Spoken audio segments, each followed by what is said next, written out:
I am very sure that a lot of people will say Mohbad really suffered. That he suffered before, during, and after. All through, he suffered. There are also people who will say Mohbad did not do the needful. As a human, when it gets to a point in your life, you don't mess up with your life. You don't take things for granted. You don't sit down and kind of wager your life with the in between of a woman. You cannot do that. You don't want to even put yourself in that position, remain there to the point where they will use some spell on you, use some wicked manipulation to tie you down. I know a lot of people will say that, but that is not even where I want to go to. You all know who Karimo is. Karimo is Cynthia's sister, Cynthia Wunmi Adebanjo. She came out recently and she said some things. In fact, right now, as Yomi Fabiyi started the journey of unmasking, of unraveling, hell broke loose. They said, Yomi Fabiyi, you're a traitor. Yomi Fabiyi, you're a liar. Yomi Fabiyi, you're a fraudster. It seems there is this arrangement to make justice for Mohbad become a journey that will never ever end. They don't want it to end. They don't want us to come to that point. But unfortunately for them, that is not possible. Ladies and gentlemen, still on justice for Mohbad. You're about to hear, you're about to see what you have never seen or heard before. Now it has come to that point. They say when push comes to shove, when it now becomes a battle, you all know what will become of it at the end of the day. Is it that everyone unalive themselves or one person will come out victorious? That is what it has always been, and that is what it will be. Why? Because we have wicked people. And I've said it countless times that the wicked will never go unpunished. So, Karimo, she's out again. This time around, she wants us to see, she wants us to know. And that's because Mr. Yomi Fabiyi, he has established himself as a formidable force. Even though he started with so much opposition when he came up with this idea of getting justice for Mohbad in a way that a lot of people were not really horning upon. They were not really holding firm or even positioning themselves in that direction. They had looked at it and they had taken whatever it is that has been offered to them. But when he came, he said some things and pointed to certain things, and all of a sudden, those that do not want us to know, they don't want us to see, they don't want us to come to the light of the demise of Mohbad, they panicked. Like and share, tap on the subscribe button, turn on the notification bell. Returning subscribers, those that have been here, I say a very big thank you to you. And to those that have tapped on the thanks button, the one with the love icon, the last side, nothing, may God bless you, may God replenish your pockets, may your pockets never run dry. If you like what we do here, you can also tap on that button that says thanks. Without further ado, let us go right into it. Still on justice, justice, justice, and nothing more. Justice for Mohbad. Ilerioluwa, promise, Aloba. Dubai can get, and I will release it, and nothing will happen. Nigeria will have war. The best you can do is release it to the police director. You are knowable. Check it to me. But the fact remains that when you parọ́ fún yín, àwọn people yìí, ó gba ọgbọ́n, ó dẹ̀ gba ètò, ọlọ́pàá máa mú jáde. Tó bá wá mess up, they will see what will happen. Check it to me. Ọlọ́pàá ló fẹ́ mú jáde. Ṣé Nàìjíríà? Mom J, okay, let me ask you one question. I get a question for there is a reason why you not talking any corona inquest. There is a reason why you choose not to appear now. There must be a very good reason why you choose not to appear. The reason why I choose not to appear is because I don't think they are all ready for justice. And I don't want to waste my time for social media ready for justice. Social media, Mr. Yomi, there is a saying, when you see something, you say something. tó bá yẹ pé US wá ń bí ní gbogbo nǹkan tí mò ń sọ láti jọjọ, they won't count it as social media stunt. But court náà ti ní kí wọ́n sọ̀rọ̀ reason tẹ́yìn òfin lọ sọ̀rọ̀ ní court. Ṣé court tó fún wa ní inconclusive ni máa waste time lọ máa bá sọ̀rọ̀? Court kan ló sọ pé inconclusive o. Ibo ló ti sọ pé inconclusive, ibo ló ti gbé inconclusive. People came out, give verdict, see. People came out to say that. That's what I'm saying. Oh, no, the toxicology, was it not read in the court that it was inconclusive? No, no media reported that it was inconclusive. No, I don't toxicology. No, there is no way they cannot call it inconclusive. It is a full report. Mr. Yomi, it was read, it was pronounced in the court now. Or am I the only one knowing it? No, Mama. Yeah, Mom J. What is it? When panelists talk where Joe me sorrow now. When you go to toxicology, they invited them to come and read the notes. And then they calling them. Pronouncement is inconclusive. It was said in the court that 1 minute. The result of pathology is on 1 minute. Because of it's unknown. Inconclusive. It's unknown, Abi. Cause of death unknown.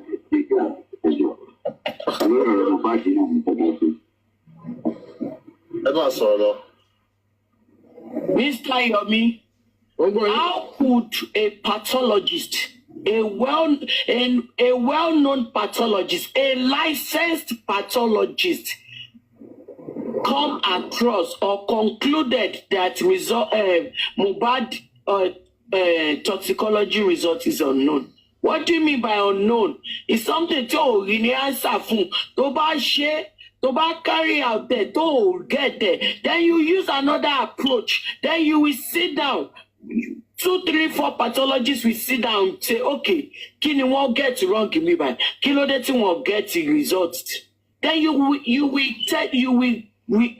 reapproach it again. Okay, Chelsea, toxicology Jamal Shiwansi. Oh, no one to discard it. It was when they said it was unknown.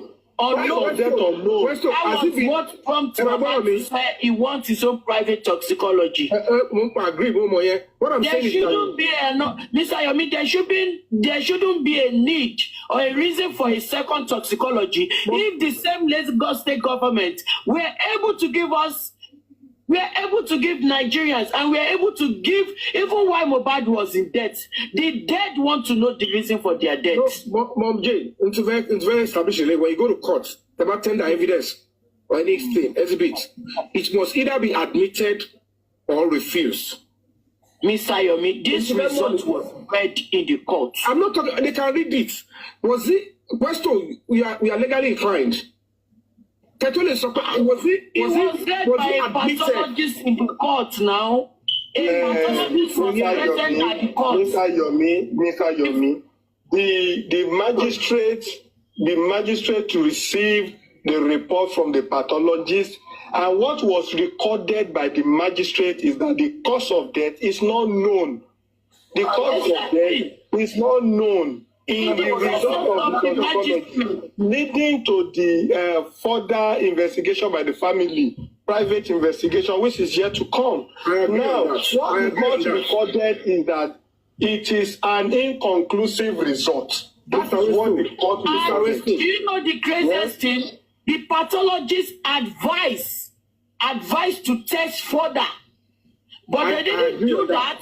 They didn't do that before they came to announce to Nigerians. Now, Mr. Yomi, what do you want to know? What do you want to know now? I want to know is accepted it or not. Was he admitted or it was rejected? If it was not admitted, now. It was admitted in the court, but the family rejected it. Mr. Loba rejected it. Hence why he proceeded to do a private toxicology by himself. Okay. Oh, that's good then. Okay. It's okay. But it's not good, Mr. Yomi. It's not good if a whole Nigerian, if the Lagos state government cannot give us a toxicology, a perfect result on Mohbad. The private toxicology that was being done by the father was being done by the good Nigerians that were concerned. Babakolo Dawoye. I want Nigeria to fetch true justice. So Lagos State government to live for Nigeria and a true result. Nigeria wa ṣẹ̀ṣẹ̀ dáwó lọ́wọ́ ara wọn. Wọ́n ṣẹ̀ṣẹ̀ wá lọ ṣe mí fúnra wọn. Isn't that a shame on the government? Let's call a spade, my brother. And the worst is that the same pathologists now advise for further tests for clarification. Second opinion, right? Is this second opinion? Yes. He said that he will advise a further clarification on this and this and this. Oh. And that was the official reaction to the toxicology, to the toxicology that the government did for the Nigerians. Aside from that, do you know how long they kept Nigerians waiting? Do you know how long they kept us waiting? Emotional trauma, stress, waiting on this result. They came out and gave us an inconclusive result. Now we have to conduct another one. Still waiting on the results. Isn't that a mental? Considering the number of clinics, the numbers of labs that rejected the conduction of another one because of the situation, they are even scared. They approached the different laboratory and they were saying no, they don't want to take it. Imagine, they don't want to take it. They don't want to take it. Imagine. And it's quite sad because the only evidence that we need is toxicology, forensic evidence, video evidence, no, digital is not really going to be working here, except probably for phone forensic. But we need confession. If we don't get confession, we need video evidence, which is the CCTV, and then we have toxicology. I will go back to your question. I, Karimo Togunbayo, I would rather present myself in a court. I will love to present myself in a court where I know that before I step into that court, I will get justice. I would rather present myself in such court, in such setting, than a court where I know that I have my diplomacy. I won't waste my precious time. And you almost believe that the corona inquest is more like the stage stuff. I'm not talking about the corona inquest right now. I'm talking about the judiciary system as in a whole. A trial court. A trial court. Everything that has to be fact-finding court is not a trial court. I'm not separating them. I'm putting them together. Everything that has to do about justice, that has to do with justice right now. Because I'm not convinced. So I will not present myself in such place. Because, you know, I know what I carry. I know what I believe in. I share US court from America and some of it. Last month I was in court. I got a ticket. I walked into the court. I was confident. I walked there confidently. Torí mo mọ̀ pé adájọ́ tí mo fẹ́ lọ bá ń court yẹn kò ní gbẹ́dì fún mi. Òótọ́ ló máa sọ. Mo jù wọ́n fún mi tíkẹ́ẹ̀tì $50. $50 mi ìsọ mo wọlé síbẹ̀. Your Honor bó ṣe rí lélẹ̀. Àwọn olóbèrè tó ní ṣáda yìí yọ̀bí. Jẹ́gẹ̀t. Ẹ fi comment section lẹ̀. Comment section yẹn wọn nìkan ṣe fi wọ́n lẹ̀. Ẹ jẹ́ ó bẹ̀rẹ̀. Tó bá jẹ́ pé mo mọ̀ pé wọ́n máa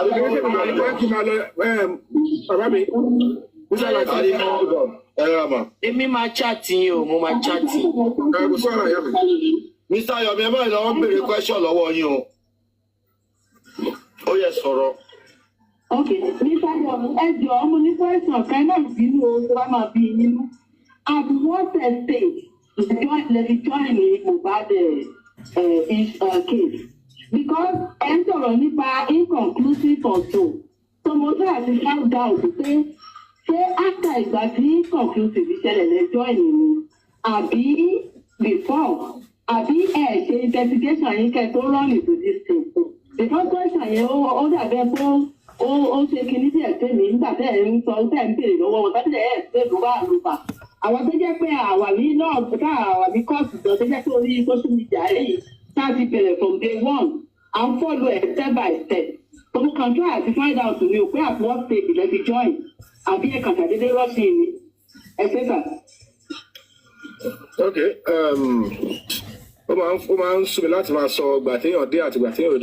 Like I said, I was in Justice for Mohbad from beginning. And I'm one of the first that started this whole Justice for Mohbad. But here calling of a my at what we want is justice. Because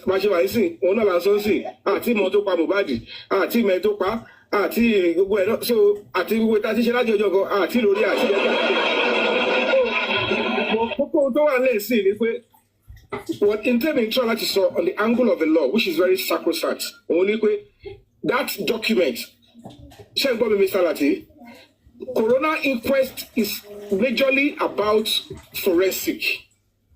And what you want to do, Corona inquest, could determine only inconclusive, only it didn't cut Corona inconclusive. Is that the final pronouncement? Because see, about to get inconclusive, then the Corona inquest is as good as going to an end. No, you got to round it up. That one because it's inconclusive. Low. But to make it inconclusive, Mr. Yomi. Hold on. I'm talking about the aspect of the law. And you understand? If the Corona inquest is still ongoing, it means that is still being used. Corona because to results reports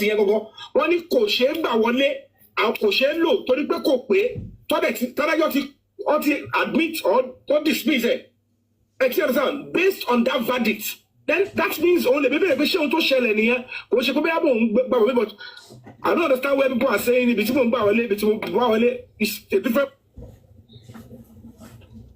a different ball game. I just want to know, is it a court verdict or is just somebody saying it? Yomi, Adabi ma da fún ẹ. Adabi ó ma da fún ẹ. Àfi tí Ọlọ́run ò bá sọ̀rọ̀ nípa ẹni tó bá dalẹ̀, nítorí pé ó dalẹ̀ ó máa balẹ̀ lọ. Kò sí agbára tán lè fún ẹ, àfi tágbára yẹn bá ju agbára Olódùmarè lọ lókù. Ṣùgbọ́n tí ò bá ju agbára Olódùmarè lọ, Adabi yẹn máa da fún ẹ. Ilẹ̀ máa da ẹ. While the session was going on, Mr. Yomi, a sane government should not even bring inconclusive results to his own people when there was an advice to further testing. There was an advice to test further. They should have waited and test further and bring a final result. If there is an inconclusive result and there was an advice as a nurse to test, just like now, you know, sister one be teba she lab results look teba by you teba she USCNS. Oh my so fun you ma jẹ́ kẹ́ mọ̀ iye ìròyìn colony tó ń grow nínú urine sample yẹn. But see final result ti bá jáde á jẹ́ kẹ́ mọ̀ pé bóyá E. coli ló ń grow nínú ìtọ̀ yẹn, then á jẹ́ kẹ́ mọ̀ irú antibiotic tẹ́niyẹn lè lò. Bẹ́ẹ̀ ni àbí bẹ́ẹ̀ kọ́. By the third day, by the first day, second day, ó máa jẹ́ kẹ́ mọ̀ iye colony tó ń grow. By the third day, ó pẹ́ jọjọ́ kẹta 72 hours, ó máa jẹ́ kẹ́ mọ̀ final results. Some doctor will prescribe antibiotic tẹ́ bá ti mọ̀ pé colony ń grow. Only wait for final result. But some doctor will wait for the final result before they prescribe antibiotic to such patients. So now there was an inconclusive result accepted, and there was an advice to test further. So why did you bring that inconclusive result to your people? Why didn't you test further? We want a final result. We don't want an inconclusive result. You and I, not all of us are medical trained. So I want our medical trained. Okay, there is a reason. There is an advice to test further. I want your medical trained. Killing inconclusive. I think too much test further. So therefore, the government, no matter how pressure the public pose on them, they should have ignored that pressure and waited until when there is a final result, according to the advice by the pathologists for them to test for that. They should have tested for that, no matter how long it might take one, and give us a final result. Because it is only the final result that will tell us the known cause of death, not unknown. We don't want to hear about unknown cause of death. We want to know the known cause of death. That's what we are clamoring and asking for. And we are not asking for too much. Mr. President and Mr. Governor.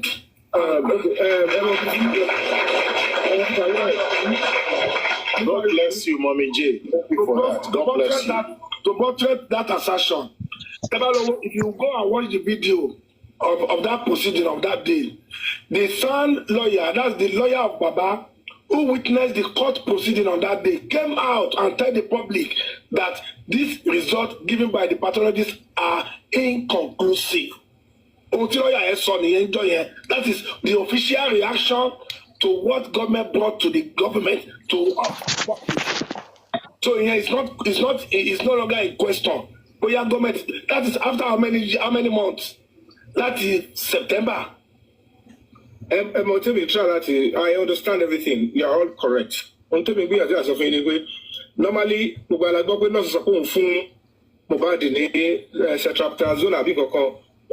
antibiotics. There is no way the toxicology would have come that it will not say whether there is presence of that in Mohbad's body. There is no way that would have come. However, if a personal lawyer, which is a very clear one, you have answered me. The pronouncement or the word inconclusive came from a lawyer. It's not the final coroner inquest verdict. That means it is reasonable for us to wait until It is not the work of the magistrate to decide what the result will bring. It is the Please, can you hold on, please? Westo, hold on.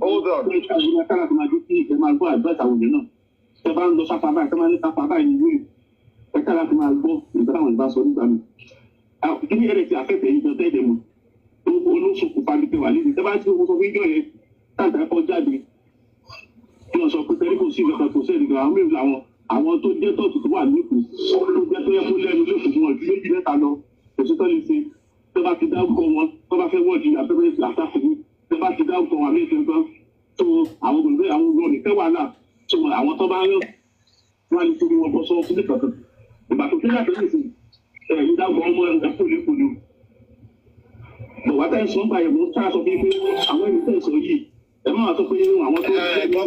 Go straight to the point. Go straight.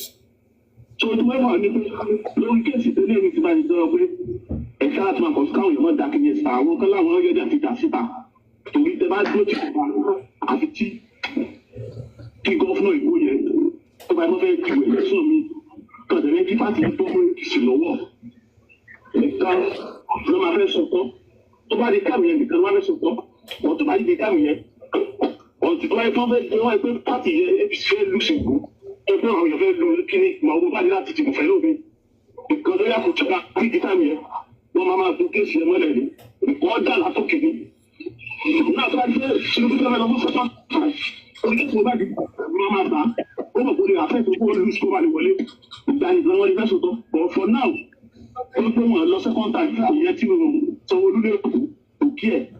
ọlọ́run àti ìsìlámù mi lóòótọ́ Kí lè wí ti ìsìlámù mi lóòótọ́ kó tó interject mi o.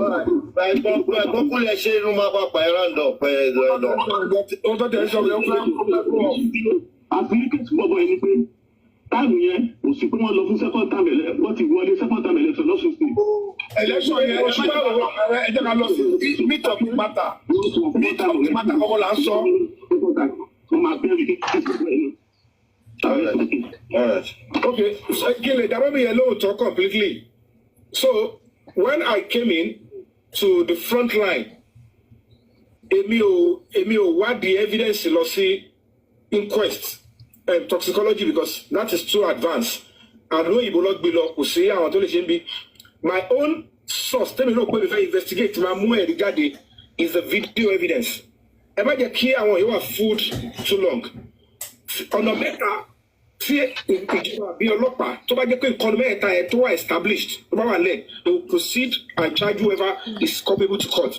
Tá bá rí video evidence even káwọn èèyàn má jẹ́wọ́ tá bá ti rí video evidence tó ń sọ àbárẹ́ni tó jẹ́rìí pé nǹkan báyìí lóhùn rí o tó ṣẹlẹ̀ tó lè bọ́ tàwa sọ just like bí Madam Karimo yìí sọ pé òun rí àwọn ẹ̀rí òun mọ̀ pé nǹkan báyìí ṣé get it that she can easily come out and say I want to do this and I will face it direct tọ́lọ́pàá will come and tell us tó bá ti lè wá sọ fún wa because kò sí bóyá ẹ fẹ́ sọ ẹ dà sórí social media ọlọ́pàá ló ṣe máa charge sí court and they will still invite you come so in this case èmi ò lọ sínú court torí pé èmi ò mọ ohun tó ṣẹlẹ̀ nínú toxicology àti ibi tó gbé lọ lamẹ́ríkà tó ní wọ́n ní center ibi tẹ́mi ṣe ìwádìí tèmi lọ apá ibi tó rò pé tàbá rí eléyìí we will get justice quickly a lè má ní di corona inquest mọ́ tàbá ti rí n tó ṣẹlẹ̀ lulẹ̀ kó ṣe gbẹ̀mí Mohbad ẹni tó wọnú kitchen n tó ṣe nú kitchen ìgbà tí wọ́n tẹ́ Mohbad sílẹ̀ lẹ̀ ẹni tó ẹ̀ ń bá mu tí fídíò yẹn bá ti wà lọ wíńtà kò sí ohun tọ́lọ́pàá fẹ́ ṣe mọ́ kò sí ohun tálágbára ọkọ fẹ́ ṣe sí mọ́ ìyẹn lèmi lọ akọ́kẹ́ yẹn mo dẹ̀ dúpẹ́ lọ́lọ́run pé ibi tí wọ́n bá dé òun ló ń jọ̀hún yẹn ẹ ti understand and the reason is because this way you say why do you believe in police kò sí iye nǹkan kẹ́nìbọ̀dì fẹ́ ṣe èèyàn méjì ló ní agbára under the constitution of Nigeria to charge any criminal case to court. Police dole kápárí olórí social media láti ní dọ́là evidence tó pé mẹ́wàá lẹ̀ tọ́lọ́kọ̀ bá láwọn ò tí ì ṣetán àbí tí attorney general whether state or federal tó bá láwọn ò tí ì ready àwọn ò tí ì parí ìwádìí àwọn ọkọ̀ ẹ̀kọ́ máa ṣe ni until we put the right pressure. So kò sí bá ṣe fẹ́ ṣe náà even ìka ìlọ ṣe corona inquest tí adájọ́ corona inquest tó bá wo gbogbo ọ̀rọ̀ tẹ́lifọ̀dì wá sọ àtẹ̀dítọ́ gbé wá síwájú ẹ̀ kò ń ṣòwò ló bá ṣèdájọ́ ó máa advice Ministry of Justice náà ni because the corona inquest is under the Ministry of Justice àti ṣe ìwádìí la fẹ́ ṣe kéèsì yìí àti rí gbogbo testimony àwọn tó pè àti rí witness tí ọlọ́pàá invite àti rí wọ́n ti copy ẹ̀ wá fún wa ṣùgbọ́n ibi ó dàbẹ̀ pé nǹkan kan báyìí ni ó ṣẹlẹ̀ afẹ́kẹ́ṣe àyẹ̀wò ẹ̀jẹ̀ ká lè mọ ẹni tá a máa fi ojú ẹ̀ sọ that is what the corona inquest is all about so kò ń ṣe corona inquest ló máa sọ pé ẹni báyìí ló jẹ̀bi wọ́n lè witness ní gbogbo àwọn tó ń pè wá until tó bá advice DPP ló máa ṣe sọ pé okay nǹkan báyìí okay this is who we want to charge ló máa ṣe advice ẹ̀sùn báyìí la fi kàn ní báyìí ẹ̀sùn 8 la fi kàn ẹ́ ìwọ lágbájá ẹ̀sùn 3 la fi kàn wọ́ meanwhile the toxicology ó ní limit tó lè fi hàn wá kò lè fi hàn wá ẹni tó ẹ̀ bá kò ní fi hàn wá bóyá bó wà ní wọ́n sọ gbálẹ̀ pò so we need something extra ìsìlẹ̀ kárí ẹni tó bá sọ fún rẹ̀ àbí kárí evidence yẹn gbogbo wọn tó dẹ̀ rí sójú lè fi wọ̀ wá tó bá sọ́lẹ̀ po tó bá sọ́lẹ̀ po tó bá tó máa fẹ́ ni tó sọ gbálẹ̀ pò ní tó máa fẹ́ ni tó sọ gbálẹ̀ pò ó máa fi wọ̀ wá tó máa fi ẹ̀hàn wá. No, kò ní sọ ẹni tó visual aspect of it kò ní fi yẹn wọ̀ wá. Ó ní mo sọ so nísìnyí táwọn sọ pé wọ́n sọ gbálẹ̀ pò tí kò ẹgbẹ́rẹ́ corona tó sọ pé wọ́n sọ gbálẹ̀ ni ta ló jẹ́wọ́ pé òun lòún sọ gbálẹ̀ ta ló bọ́ síta sọ pé ẹni tó sọ gbálẹ̀ ni adájọ́ á ní òkè ẹ ti mú wá sí corona wọ́n lọ sọ gbálẹ̀ ta ló sọ gbálẹ̀ ní gboyin èmi kọ́ o ṣé wọ́n ni sọ gbálẹ̀ kò sọ gbálẹ̀ wọ́n lọ sọ gbálẹ̀ wọ́n kọ́ adájọ́ yẹn wá kọ́ ní corona wọ́n lọ sọ gbálẹ̀ ni o. To avoid all this to avoid all this me I dey tell you say èmi tí ẹ̀kọ́ dáhùn báyẹn náà ni mo mọ títí ní ẹ̀sọ́ ìyá máa sọ̀rọ̀ tiwa. if the video dey ground like this me I go where I suppose go màá débẹ̀ màá ṣe video màá lọ sí police department màá jókòó pẹ̀lú màá ṣe video màá kọ́kọ́ send there and we are going to release it. kò tiẹ̀ sí fídíò lọ́wọ́ tèmi ṣé ń gbọ́dọ̀ mi gbogbo ayé ló ń gbọ́ báyìí kò sí fídíò lọ́wọ́ mi o. I know why you are talking like this. You hear the Yishima Padas, Mr. Yomi. I know why you. I know why. Irọ́ ni gbogbo onímọ̀ pa nígbà tí a bá pọ̀ ọmọ mi sí ṣé àbọ̀ pa àwọn pútà sọ ìwọ̀n ọ̀fẹ́ lọ sọ́dọ̀ gbélé. I know my impress àwọn ẹ̀rọ social media I'm an activist. Èmi ò ṣe nígbà bá ṣe é sì tí a bá ṣe ìjẹ̀dọ̀ very dark man. Mẹ̀gbẹ́mẹ̀yẹ dẹ̀ ni. Very dark man ló wà kóòtù ló ń ṣẹjọ́ lọ báyìí. Àyùn tó ní kí ti lọ́dún ló ń ṣẹjọ́. ẹ wá sọ pé Karimo wà justice Yomi ayé ẹ máa bàjẹ́ ni bó ṣe wà yẹn olórí burúkú olórí fítífítí bí àtúntúlẹ̀ ayé ẹ máa bàjẹ́ ni kò ní sóríire olórí burúkú olè. ṣẹlẹ́gbọ̀n tọrọ àti bọ́bíjẹ́ like I said òyìn kan ló bọ̀ kàsọ́ọ̀sì tó ní wọ́n lè hákì inú kìíní yẹn ẹni tó bá máa ṣe ẹni mọ ẹni tó máa hákì ẹni mọ ẹni tó ti hákì tó ti wà lọ́wọ́. Good evening, ma. Oh, she know. Hey, do you understand? Tèmi kàn ní pé ọlọ́pàá ẹ lọ wọ́n ti débẹ̀ ẹ̀rí tí wàá pé wọ́n ti débẹ̀ ẹ lọ mú jáde fúnra yẹn ọ̀fíṣálì kò sẹ́ni tó ń bá ìlú jà tó bá sọ pé ọlọ́pàá o máa bọ́ ọlọ́pàá jà. Mr. Yomi ṣé kẹ́yìn tó kúrò Nàìjíríà ẹ ti request fún CCTV camera yìí kan lọ wò. Like, did you write them? The police. Báwọn ọlọ́pàá máa ń sọ nǹkan kan Nàìjíríà, wọ́n á ní wọn ò fi lu àwọn wọn sọ fáwọn wọn kàn pariwo ẹ̀ ni wọn wá bá wọn fi ṣe àlè. Wọ́n yóò fẹ́ ń gbọ́ yẹn, ó dẹ̀ bẹ́ẹ̀ ṣe understand. Protest ta fẹ́ ṣe lọ sí Lagos State House. Power tap and follow the host. Power tap and follow the host. Protest tí a fẹ́ gbé kalẹ̀ síwájú Lagos State House of Assembly. Petition wa is that there is CCTV. Okay. Èmi ò kàn sọ address mi tó wà fún anybody nígbà yẹn ni. Ṣé get me? So 2 days to that time, tó ti wò pé protest ta fẹ́ gbé ọlọ́pàá summon wa. Sí commissioner of police summon mi pé ọ̀gbẹ́ni ẹ má ṣe protest kankan. Mo dẹ̀ ní sà á máa ṣe. Ṣé get me? Onílé wà ń bẹ̀. Okay, Mr. Yomi, ẹ̀yin ní confidence pé tá bá rí CCTV yẹn, a máa mọ nǹkan tó pa Mohbad. Okay, ẹ̀yin social legal wèrè tẹ́ máa ń pariwo. Iṣẹ́ ti dé báyìí fún yín. Lọ́ọ̀yà yín kọ́ lọ sí police station kọ́ ra ìtọ́lọ́pàá pé àwọn fẹ́ CCTV tó bá dẹ̀ máa gba CCTV yẹn jáde lọ́ọ̀yà bàbá náà máa wà ń bẹ̀. Wọ́n máa ní kọ́pì tí wọ́n ọlọ́pàá ò tí ì lift ẹ̀. Ó ti lọ sóṣù kan àtàbọ̀ ń sìn tí ọlọ́pàá tí mo ti tọ́ ti lọ bẹ̀. Òun ni ọdún òtẹ̀gbọ́n yẹn, that was the deputy commissioner of police. Ti lọ sọ́dọ̀ ẹni tó ní CCTV recording yẹn lọ́wọ́. Yes, address tó fún ẹni yẹn ó wà lọ́wọ́ ẹ̀. Ẹ ti understand? Wọ́n ọ̀dẹ̀ tí padà wá ọ̀hún bọ́tà sọ pé kò sí bẹ́ẹ̀. That is what I'm saying. The lawyer should, the legal team should ask them about the sharing by them. Nígbà tí mo ẹ̀rọ gbọ́dọ̀ mi, I advise Baba Mohbad. Tọ́dájọ́ ti. All right. Okay, Kile, that will be a low talk completely. So, when I came in, so until we put the right pressure. So, even we can't launch a corona inquest. See, adájọ́ corona inquest, tó bá wo gbogbo ọ̀rọ̀ tẹ́lifọ̀dì wá sọ, àtẹ̀dítọ́gbọ́n wá sọ ẹgbẹ́, kò ń ṣòwò ló bá ṣe dájọ́, ó máa advice Ministry of Justice running because the corona inquest is under the Ministry of Justice. Àti ṣe ìwádìí la fẹ́ ṣe kéèsì yìí àti rí gbogbo testimony àwọn tó pè àti rí witness tí ọlọ́pàá invite àti rí ọtí copy ẹ̀ wá fún wa ṣùgbọ́n ibi ó dàbẹ̀ pé nǹkan kan báyìí ni ó ṣẹlẹ̀ afẹ́kẹ́ṣe àyẹ̀wò ẹ̀jẹ̀ ká lè mọ ẹni tá a máa fi ojú ẹ̀ sọ. That is what the corona inquest is all about. So kò ń ṣe corona inquest ló máa sọ pé ẹni báyìí ló jẹ̀bi ó lè witness ní gbogbo àwọn tó pè wá until tó bá advice DPP. No ma check so okay nǹkan báyìí okay this is who we want to charge. No ma check advice ẹ̀sùn báyìí la fi kàn ní báyìí ẹ̀sùn mẹ́jọ la fi kàn ẹ́ ìwọ lágbájá ẹ̀sùn mẹ́ta la fi kàn wọ́. Meanwhile the toxicology ó ní limit tó lè fi hàn wá kò lè fi hàn wá ẹni tó ẹ̀ bam kò ní fi hàn wá bóyá Mohbad wọ́n sọ gbálẹ̀ pò.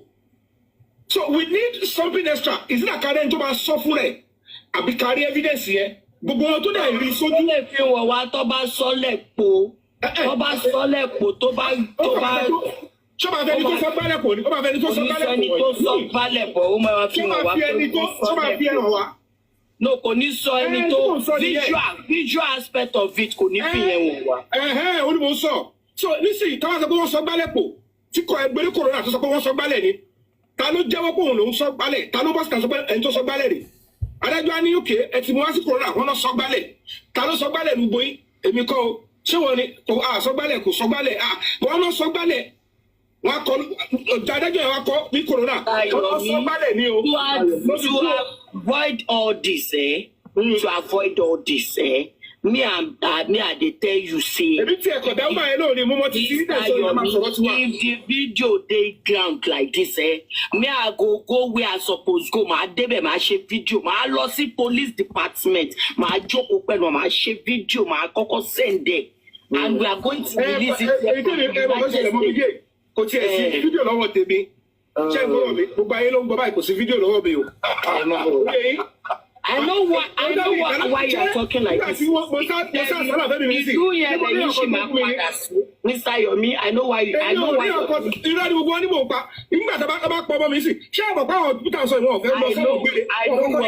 I know what's up. Let's talk my impress on social media. I'm an activist.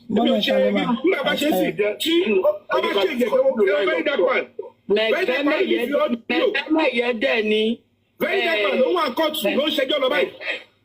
Àyùn tó ní kí fi ọdún ló ṣẹjọ́. Ní sẹ́yìn ayé ìfìlì ọ̀lẹ́ ju ọ̀gọ́ta àwọn olóyè because tó bá kú ọkọ̀ kú tó ẹ́. Ó máa ṣe òbí ìyá Mohbad gan. Ìyá Mohbad tó sọ pé Mohbad kọjá wájú òun fìrí. Ìyá fìrí ń di ọ̀kẹ́. Ìyá fìrí tí bá mú ẹ sọ́wọ́ ìyá fìrí. Wo. Ṣẹlẹ̀ gbọ́ tọrọ àti Bọ́míjẹ́. Like I said.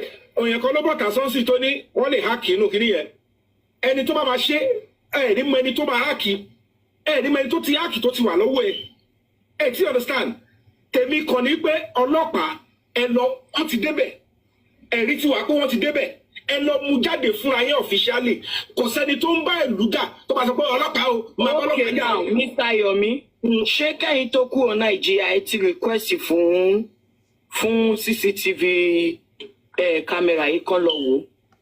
Like did you write them? The police. Ẹ̀gbọ́n wọn ọlọ́pàá máa ń sọ nǹkan kan Nàìjíríà wá ní wọn fi lu àwọn wọn sọ fáwọn wọn kàn ń pariwo ẹ̀ ní wọn wá bá wọn officially. Wọ́n yóò fẹ́ ń gbọ́ yẹn. Ó dẹ̀ bẹ́ẹ̀ kí understand. Protest ta fẹ́ ṣe lọ sí Lagos State House. Power tap and follow the host. Power tap and follow the host. Protest tí a fẹ́ gbé kalẹ̀ síwájú Lagos State House of Assembly. Petition wa is that there is CCTV. Èmi ò kàn sọ address mi tó wà fún anybody nígbà yẹn ni. Check it to me. So 2 days to that time, tó ti wò pé protest ta fẹ́ gbé ọlọ́pàá summon wa. Sí commissioner of police summon mi pé ọ̀gbẹ́ni ẹ má ṣe protest kankan. Mo dẹ̀ ní sà á máa ṣe. Check it to me. Onílé wà ń bẹ̀. Okay, Mr. Yomi. Ẹ̀yin ní confidence pé tá bá rí CCTV yẹn a máa mọ nǹkan tó pa Mohbad. Okay, ẹ̀yin social legal wèrè tẹ́ máa ń pariwo. Iṣẹ́ ti dé báyìí fún yín.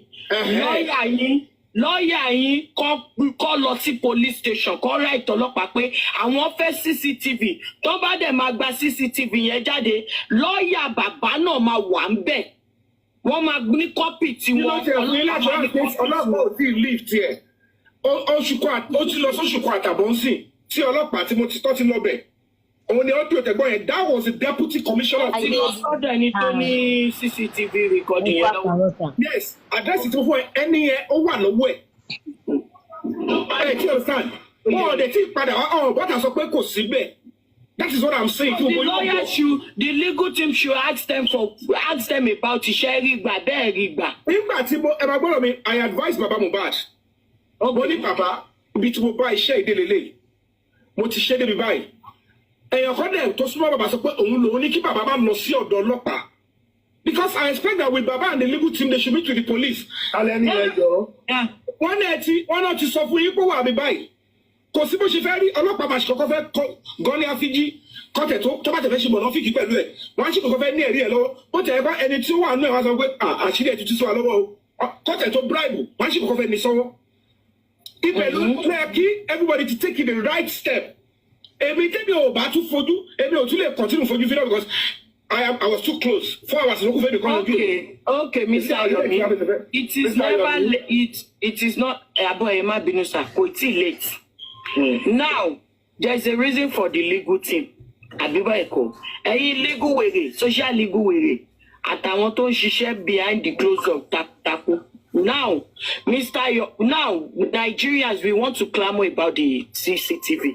And any one condition, only a lè rí gbà ọtí tá bá gba tabagba report wà látọ̀dọ̀ court order now court ní láti lọ wá lọ́yà ti wà nílẹ̀ fún wa tó ń bá wa ṣiṣẹ́ right from the top. I trust. Okay, now write a letter. Get the police authorization. You and the police, I don't know if after the authorization got me rò pé wọ́n ní láti ọlọ́pàá ní láti tẹ̀lé wọn.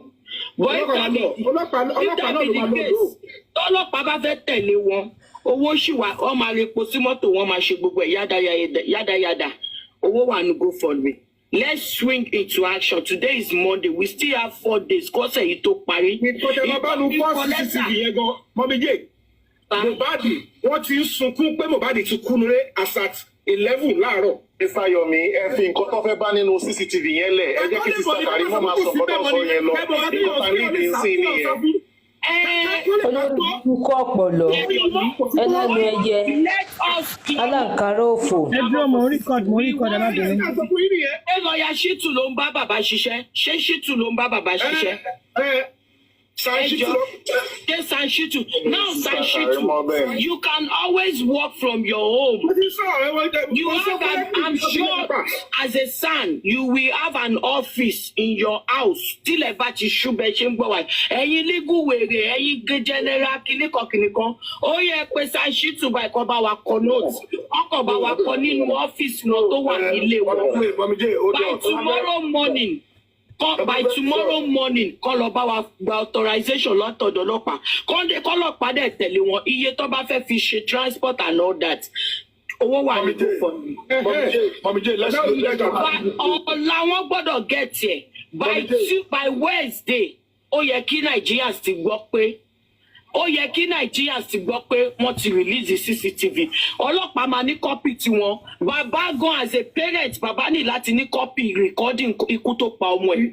It's not even necessary under the law. No, necessary tó bá lè get it by toxicology. Now the family have to have a copy in case tọ́lọ́pàá bá fẹ́ compromise. Now we are not analyzing anything again. We want the evidence of that CCTV. We want the legal team to switch into action.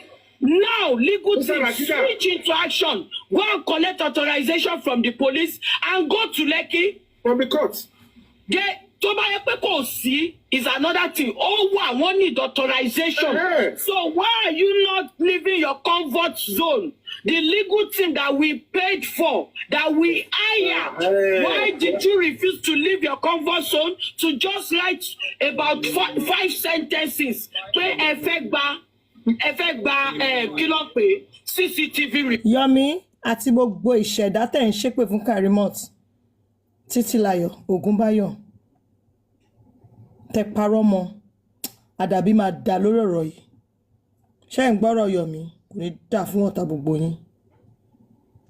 Gbogbo ìpẹtẹṣẹ́ ẹ máa forí yín rù tẹ̀bí tara yín. Àṣẹ gbogbo wọn pátá wọn ní jèrè tọmọtọmọ wọn. Gbogbo tó ń dùn wọn nínú báyìí wọn máa sunkún lórí ẹ̀ ní lágbára Ọlọ́run. Gbégbé bẹ́ẹ̀ wọ́n á gbé sẹ́yìn kùlé wọn ò ní rí bá ti ṣe wọn ní lọ́nà gbégbà. Lágbára Ọlọ́run àṣìṣe máa dé bá yín ni ẹ ní ṣe kòǹgí oore. Mo ní ojú ẹ̀ ń bẹ̀, mo ní ojú ẹ̀. Baba Mohbad, we need you to talk to your lawyers. We need you to talk to the legal team. Mr. Muiwa, we need your response ASAP. We need your response as soon as possible. Why? As you are saying you needed Mommy J's voice then, and you use her, dump her, gbogbo tó tara yín jáde. Mama use wọn dump wọn ni. Àmì àṣẹ gbogbo yín pátá tẹ́ ń ṣépè fún Mommy J ní èní yìí.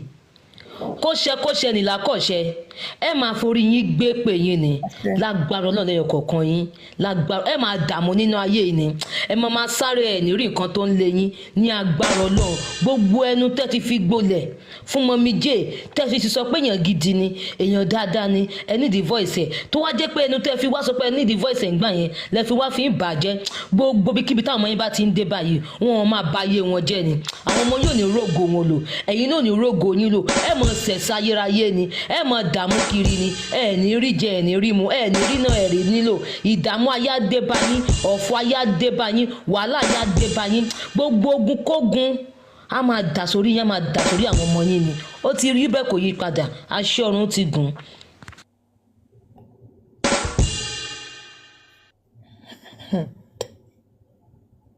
ó ní mo sọ fún tí bá gbé lọ́ọ̀tì jáde fún yín. Why are you not pushing towards the CCTV recordings? That is where we want to go now. Mommy J. kẹrẹ ògbó ẹjẹ má bínú o ìgbà tí èmi àtọmọ èkó lóye náà jọ sọ̀rọ̀ ńgbà yẹn tí Yomi fẹ́ ṣe protest tó ṣe last yìí ó ń sọ fún mi pé àwọn nídìí voice Mommy J o ó ń sọ fún mi gbà yẹn pé àwọn nídìí voice Mommy J o ní last month o ní ọmọ olórí burúkú tó yẹ pé bó ṣe wà yẹn kò ní kóró èkó délé tó yẹ pé wọ́n máa fòkó ẹ̀ ránṣẹ́ sáwọn òbí ẹ̀ ni àbí kó parẹ́ sínú ìlú kán dayè pẹ̀lẹ́ lórí kán má gbé sínú ilẹ̀ bẹ́ẹ̀ ṣe máa rí fún wọn nìyẹn gbogbo wọn pátá gbogbo bí kíbi tẹ bá wà bẹ wọn máa fòkú yín ránṣẹ́ sílé ni ẹran ògún òkú lẹlẹjà ń tà wọn máa gbé yín gbìn ni. Now, these are the anti-justice. These are those that are for Cynthia. These are those that said DNA should not be the prerogative. DNA should not be discussed about. DNA is not important. Now, the same Karimo is with these people who, this group of people, we don't know what they are in this for. We cannot even say, because today they are acting and pretending as if they are for justice. And well, they've made it clear anyway. They said, we are not for justice for Mohbad. We care less about the demise of Mohbad. What we are interested in is this, that justice for Cynthia, the widow, is a priority. Well, it is what it is. I've said it times without number. Now, let's put it this way. If Cynthia had no business and let's say she was not around Mohbad physically and there is nothing that connects to the demise of Mohbad and some group of people are bullying her and trying to, let's say the family of Mohbad are trying to bully her into submission, that would have been a different thing. We all have seen or heard stories of young women or even widows in general, regardless of age, being bullied, being attacked when their spouse, significant other is not alive by uncles, family members. We know, we've heard it, we've seen it, but this is not the case. At the beginning, when people didn't have enough information, maybe people might get carried away, but the more we delved deeper into the mystery, the more we saw, the more we understood.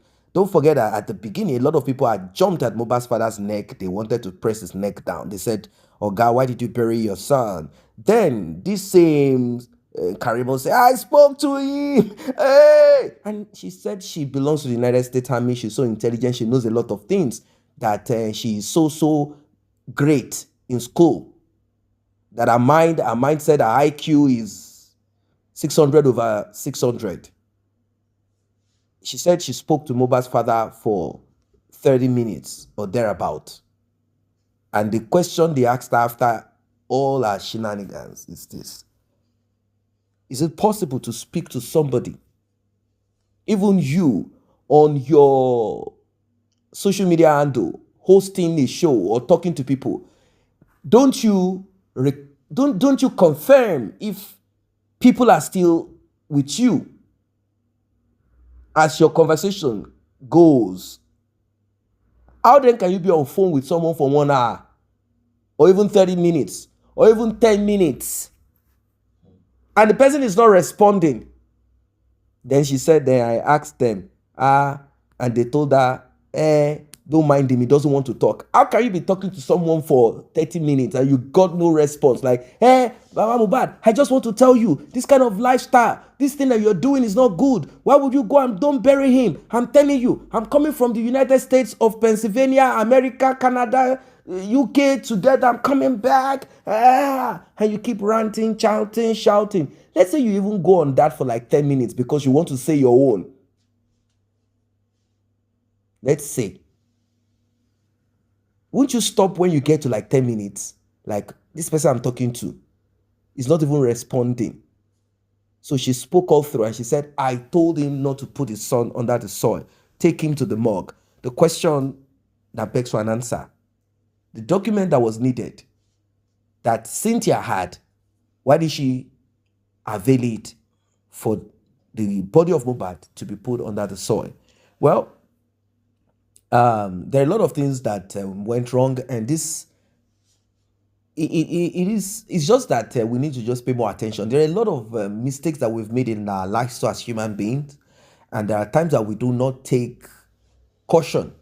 Mohbad's father could have taken caution earlier. Even Mohbad himself could have taken caution earlier before this became what it became. Unfortunately, a lot of things didn't go right, didn't go well. They said split. Mohbad's father said one day, and I quote, I am someone that does not believe in vision, meaning a seer telling you this, probably because he had been told that he's going to be great, and he didn't end up becoming that great at the point that he expected and wanted to be great in life. Maybe that's why he said he doesn't believe in vision, like to hell with any vision. You have heard several prophecy, as they are calling it. Prophecy, that's if you say you're a Christian. And then none of these things come to pass in your life because you think what they said will just manifest. There are things that will manifest without you taking any step, and there are things that will manifest if only you take steps towards that direction and toil in whatever way to get that achieved. So I don't know why he said he didn't believe it. There are certain warnings that you don't need to work towards. You just need to just run away from it and put an end. They said, put an end to the relationship between your son and this. Well, it might be difficult because to tell a grown-up child that is now funding the family, stay away from this girl, it can be very difficult. Maybe we've passed through that one time in our lives where our parents do not in any way accept, agree, acknowledge, encourage, give a pass mark to the person that we are dating. They call police, they bully, they do everything. Still, you find a way to meet yourselves in one dark alley, in one hotel somewhere, in that kind of thing. I know it could be very difficult. It can be very difficult. It can be extreme. Well, if it has to do with RIP, I think, well, it has happened. It has happened. It's a lesson to everybody. You heard how they are cursing on Yomi Muyiwa, Fabi, Yomi Fabi. You heard the cursing. It's a terrible thing.